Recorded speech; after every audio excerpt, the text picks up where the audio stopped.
Hello കൂട്ടുകാരെ, 2026 നടക്കാൻ പോകുന്ന പരീക്ഷകൾക്ക് വേണ്ടിയിട്ടുള്ള CA ഭാഗമാണ് നമ്മളിന്ന് പഠിക്കാൻ പോകുന്നത്.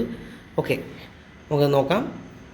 വളരെ കുറച്ച് ഇന്നത്തെ ഏറ്റവും പ്രധാനപ്പെട്ട ചെറിയ കറണ്ട് അഫയേഴ്സാണ്. 2025 സെപ്റ്റംബറിൽ 1400 പേര് അതിലധികം മരണമടഞ്ഞ ഒരു ഭൂകമ്പം ഉണ്ടായ രാജ്യമെന്നാണ് ചോദ്യം. ലോക കറണ്ട് അഫയേഴ്സിൽ നിന്ന് വരുന്നൊരു ചോദ്യമായിരിക്കും. അഫ്ഗാനിസ്ഥാനാണ് ഉത്തരം. 2025 സെപ്റ്റംബറിൽ വളരെയധികം പേര് മരണപ്പെട്ട ഭൂകമ്പം ഉണ്ടായ രാജ്യം ചോദിച്ചാൽ അത് അഫ്ഗാനിസ്ഥാനാണ്. പ്രകൃതിയും ആരോഗ്യവും ലോക നാളികേര ദിനത്തിൽ നടന്ന ഒരു പരിപാടിയാണ് പ്രകൃതിയും ആരോഗ്യവും. അപ്പോൾ ഇത് സംബന്ധിച്ച് ഈ പരിപാടി നടത്തിയത് തിരുവനന്തപുരം അരൂർ സ്കൂളിലെ സീഡ് ക്ലബ്ബാണ്. അപ്പോൾ ഈ ഒരു ചോദ്യം പഠിച്ചു വെച്ചേക്കണം. ഇതിൻ്റെ പ്രാധാന്യം എന്ന് പറയുന്നത് ലോക നാളികേര ദിനത്തിലാണ് ഈ ഒരു പ്രോഗ്രാം നടന്നത്. അതാണ് അതിൻ്റെ പ്രാധാന്യം.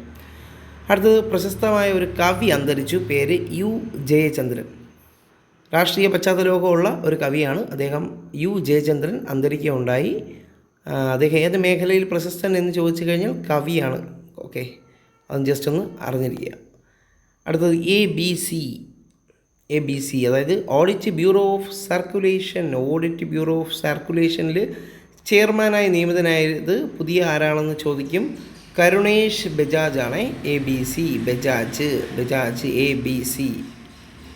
Okay, ABC audit of bureau of സർക്കുലേഷനിൽ ചെയർമാനായിട്ട് നിയമിതനായത് കരുണേഷ് ആണ്. കരുണേഷ് ബജാജ് എന്നാണ് ഫുൾ നെയിം.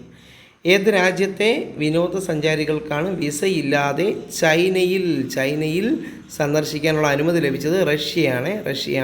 അപ്പോൾ റഷ്യയും ചൈനയായിട്ടുള്ള പുതിയ സൗഹൃദ കരാറിൻ്റെ ഭാഗമായിട്ടാണ് ഈ ഒരു സംഭവം വന്നത്. അപ്പം റഷ്യക്കാർക്ക് വിനോദസഞ്ചാരത്തിന് വേണ്ടിയിട്ട് ചൈനയിൽ പോകാൻ വേണ്ടിയിട്ട് വിസ ആവശ്യമില്ല. ഇനി 2025 സെപ്റ്റംബറിൽ ഉരുൾപൊട്ടലിലൂടെ 1000-ലധികം പേർക്ക് മരണം സംഭവിച്ച രാജ്യം ഏതാണ്? ഉരുൾപൊട്ടലിലാണെങ്കിൽ സുഡാനും, ഭൂകമ്പമാണെങ്കിൽ നമ്മളെ അഫ്ഗാനിസ്ഥാനുമാണ് എന്നൊരു കാര്യം പഠിച്ചിരിക്കുക. ആശുപത്രികൾക്ക് യുദ്ധകാല നിർദ്ദേശം കൊണ്ടുവന്ന രാജ്യം ചോദിച്ചു കഴിഞ്ഞാൽ ഫ്രാൻസാണ്. ആശുപത്രികൾക്ക് യുദ്ധകാല നിർദ്ദേശം കൊണ്ടുവന്ന രാജ്യം ഫ്രാൻസാണ്. Just quick റിവിഷനാണേ.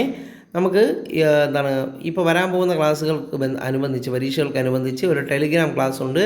ടെലിഗ്രാമിൽ നമ്മുടെ സ്റ്റഡി ക്ലാസ്സിൽ ജോയിൻ ചെയ്യുന്നതിന് വേണ്ടി ഈ നമ്പറിൽ നിങ്ങൾ വാട്സപ്പ് ചെയ്യുക. നമ്മുടെ വാട്സപ്പ് കമ്മ്യൂണിറ്റി കൂടെ ഞാൻ ഫസ്റ്റ് കമൻറ്റിൽ പിൻ ചെയ്ത് വെച്ചേക്കാം. ഓക്കെ, അപ്പോൾ അഫ്ഗാനിസ്ഥാനിലാണ് ഭൂകമ്പം ഉണ്ടായി ഒരുപാട് പേര് മരണപ്പെട്ടത് 2025 സെപ്റ്റംബറിൽ. ഓക്കെ, അടുത്തത്, പ്രകൃതിയും ആരോഗ്യവും എന്ന് പറയുന്ന ഒരു പരിപാടി സംഘടിപ്പിച്ചത് തിരുവനന്തപുരം അരൂർ സ്കൂളിലാണ്. അവിടുത്തെ സീഡ് ക്ലബ്ബാണ് പരിപാടി സംഘടിപ്പിച്ചത്. അതിൽ വരുന്നതാണ് ഈ തേങ്ങ പൊങ്ങുണ്ടല്ലോ, അതിൻ്റെ പ്രാധാന്യമൊക്കെ വിശദീകരിച്ചു. ലോക നാളികേര ദിനം സെപ്റ്റംബർ 2 അതുമായിട്ട് സംബന്ധിച്ച് നടത്തിയ ഒരു പരിപാടിയാണ് പ്രകൃതിയും ആരോഗ്യവും. ഇത് തിരുവനന്തപുരം അരൂർ സ്കൂൾ സീഡ് ക്ലബ്ബാണ് ഈ പ്രോഗ്രാം നടത്തിയത്. U ജയചന്ദ്രൻ അന്തരിച്ചു. പ്രശസ്ത കവിയാണ് എന്നൊരു കാര്യം പഠിച്ചിരിക്കുക. ABCയുടെ പുതിയ ചെയർമാൻ, ഓഡിറ്റ് ബ്യൂറോ ഓഫ് സർക്കുലേഷൻ്റെ ചെയർമാനായത് കരുണേഷ് ബജാജാണ്. നമ്മളെ ചൈനയിൽ ഇപ്പോൾ റഷ്യക്കാർക്ക് വിനോദസഞ്ചാരികൾക്ക് വിസ ഇല്ലാതെ സന്ദർശിക്കാൻ പറ്റുമെന്നൊരു കാര്യം പഠിച്ചിരിക്കുക. ചോദ്യം വരാം. നമ്മുടെ സുഡാനിൽ ഉരുൾപൊട്ടലിലൂടെ ഒരുപാട് പേര് മരണത്തിന് ഇടയാക്കിയ രാജ്യം സുഡാനാണ്. 2025 കാര്യമാണ്. ഉരുൾപൊട്ടൽ വന്നു കഴിഞ്ഞാൽ സുഡാനും, ഭൂകമ്പം വന്നു കഴിഞ്ഞാൽ അഫ്ഗാനിസ്ഥാനും. ആശുപത്രികൾക്ക് യുദ്ധകാല കമ്മ്യൂണിസം പെട്ടെന്ന് വന്നതാണ്. ആശുപത്രികൾക്ക് യുദ്ധകാല നിർദ്ദേശം കൊണ്ടുവന്ന രാജ്യം ഫ്രാൻസാണ്. Okay, thank you.